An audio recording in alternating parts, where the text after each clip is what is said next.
Is there anything you'd like to say about Mr. Khan's conduct and the safety of the people in your office? We were trying to keep it private, and as you know, the individuals were not part of our office, and it's important to understand that we protect victims, that we believe victims, and that we believe women, and that we do a thorough investigation. That's exactly what we did. If you ask all employment lawyers and firms, they will tell you that what we did was appropriate, and I would urge you to make sure that you get in touch with some attorneys, employment attorneys. And it's important that you also understand the difference between this private EEO investigation and a referral from the governor's office, which basically included the recommendation that we issue a public report. Will you reinvestigate what happened to Angel Dubose back in 2017? I'm going to refer you to the police department. Thank you very much. I am upset. I'm not mad, but I'm upset. You know why I'm upset? I'm upset because I got to talk about something that was so devastating, so mind-blowing. I mean mind-blowing. And that nobody cares. And you know what? I don't even think you still care, but God does care. So the reason why I'm upset is because I was kidnapped. Now, I did mention, and I decided to take the camera so I could really express myself. I don't know, somehow with me being interviewed, it just didn't feel right. And I'm dragging this thing out like I got time. And I don't have time. Even though it's been 10 years, I don't have time. Why I don't have time? Because I'm a black woman and nobody care about a black woman. I don't have time because justice seems to keep skipping my row. Dubose says Letitia James's staff drugged and restrained her before assault in an official vehicle. For nearly 11 years, her account has drawn little traction. Angel S. Dubose, a former outreach coordinator in the New York City Public Advocate's office, alleges that then Public Advocate Letitia James, her chief of staff, Ibrahim Khan, and others, including 2 male staffers who she says shoved her into James's car, drugged, abducted, and sexually assaulted her after a December 22, 2014 office holiday party.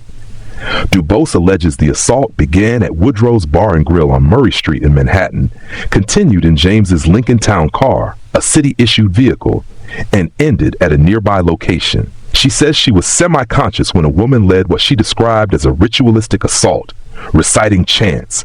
Dubose says that, though semi-conscious, she believes as many as a dozen people surrounded her and assaulted her. Exam missed drugs often used in assaults. Dubose provided Frank Report with preliminary records from a sexual assault forensic exam on December 23, 2014, about 14 to 16 hours after the party. The hospital toxicology screen was negative for commonly screened drugs and showed no detectable alcohol at the time of testing. Given the delay, that does not establish whether she drank the night before. She acknowledges having 1 or 2 drinks. The panel did not include targeted tests for several drug-facilitated assault agents, for example, GHB, certain benzodiazepines, or laudanum. Dubose says drinks spiked, then forced into James's car. Dubose says she believes Khan tried to spike her drink when he called her over to the end of the bar at Woodrow's, keeping his hands strangely hovering over her drink while he stared at her and engaged in awkward conversation. He was her boss, and she had to comply. But she took only a sip. Later, she alleges as she walked outside for a smoke, James's staffers Wayne Collins and Christopher Marshall restrained her, just as James pulled up in her Lincoln. She recalls one man placing an arm across her face and a liquid she believes may have been laudanum being used, after which she drifted in and out of consciousness and, she says, was shoved into James's car. Dubose says her plea for justice was rewritten into a lie. On January 5, 2015, less than 2 weeks after the party, Dubose submitted a detailed 4-page EEO complaint to the Public Advocate's office. She says her supervisor, Laura Acosta, and the office's legal counsel, Jennifer Livy, reduced it to a 1.5-page version, reframing the incident as a lost purse matter and pressured her to sign it, implying her job was at risk if she refused. Frank Report has obtained and reviewed both versions and confirmed material differences. Dubose says DOI closed the matter 4 business days after intake and relied on the shortened filing. Her memories came in pieces. Her resolve never left. Despite DOI closing the matter without action, DuBose says she remained at the public advocate's office because she needed the job. She did not file a civil lawsuit, saying she only wanted answers about what happened. She says involuntarily administered drugs left her semi-conscious and disrupted her ability to form clear memories of the hours that followed. Some details, she says, surfaced later as fragments. Prosecutors erased James's name. DuBose says she lost her job. In 2017, DuBose filed a criminal complaint with the Manhattan District Attorney's Office. The office reviewed her claims and declined to prosecute. DuBose says prosecutors replaced James's name in the paperwork with an unidentified woman who asked, "Is she out?" Following DuBose filing a criminal complaint with the Manhattan District Attorney's Office, she says James fired her.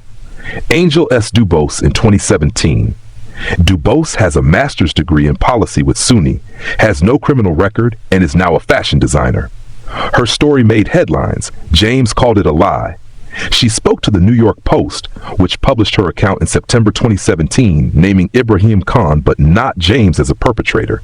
At the time, a spokesperson for James denied the allegation, calling it an outright lie. No criminal charges followed. In 2018, James ran for and won election as New York Attorney General.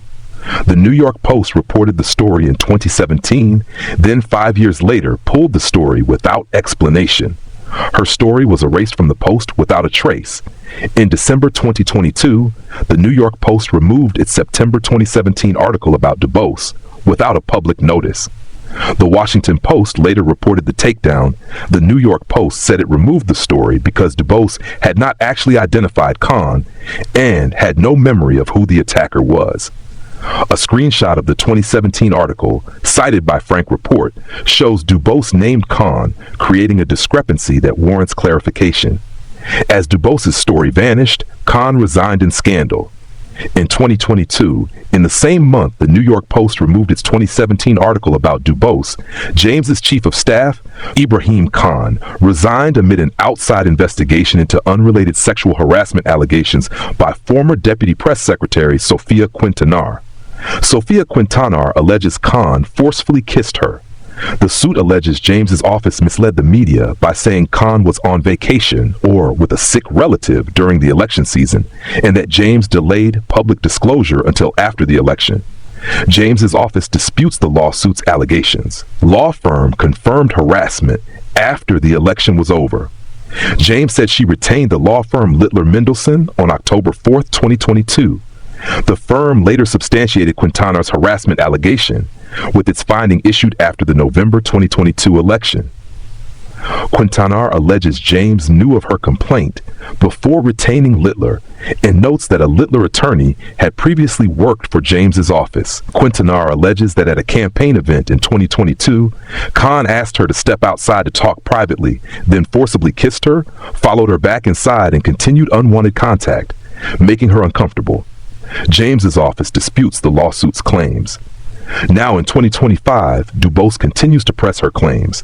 DOJ eyes James over alleged mortgage fraud. Separately, and unrelated to DuBose's allegations, published reports indicate that the DOJ is reviewing potential mortgage fraud issues involving James, prompted by forensic accountant Sam Antar and filmmaker Joel Gilbert. DOJ probe branded partisan. James says baseless. Since May 2025, Ed Martin, now serving as a Justice Department official, has been investigating New York Attorney General Letitia James for alleged mortgage fraud as part of the department's weaponization working group. Democrats have sharply criticized the probe as partisan, accusing Martin and Attorney General Pam Bondi of using their positions to target President Trump's political rivals. James's lawyer, Ab Lowell, calls the mortgage fraud allegations baseless and politically motivated. Martin has called for James's resignation. The DOJ has not filed charges. To date, the DOJ has not announced any investigation into DuBose's allegations. If her account were substantiated, the conduct she describes could implicate serious federal and state offenses of James and her alleged co-conspirators, including kidnapping, sexual assault, obstruction of justice, conspiracy, and potentially racketeering under RICO. James has categorically denied all allegations of wrongdoing. That's all for today. Thank you. If you want global news to keep you up to date on any new developments, please subscribe our channel and forward our content with your friends on social media and email. Thank you very much for keep supporting me. Stay safe, be blessed. Namaste. Thank you, God bless you, and God bless America.